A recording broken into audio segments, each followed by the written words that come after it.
Hi friends, ఈరోజు ఇంట్లో అయితే వడలు చేశారు. వడలు, పూరి, చికెన్ కర్రీ చేశారు ఫ్రెండ్స్. టేస్ట్ చూద్దాం ఎలా ఉందో.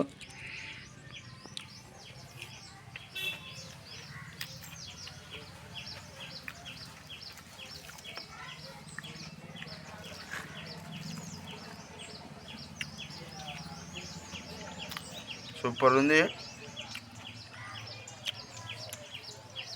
చికెన్. అంత ఉల్లిపాయలు నంచుకుంటే ఇంకా టేస్ట్ సూపర్ ఉంటాయి. ఇందాక రుబ్బుకొచ్చాము పోయి. వడలు బాగున్నాయి, బాగా కరువు ఉంటాయి, క్రిస్పీగా ఉన్నాయి. పూరి చూద్దాం ఇప్పుడు. ఆ పూరి చికెన్లో అలా పెట్టుకొని తింటుంటే సూపర్. Bye friends.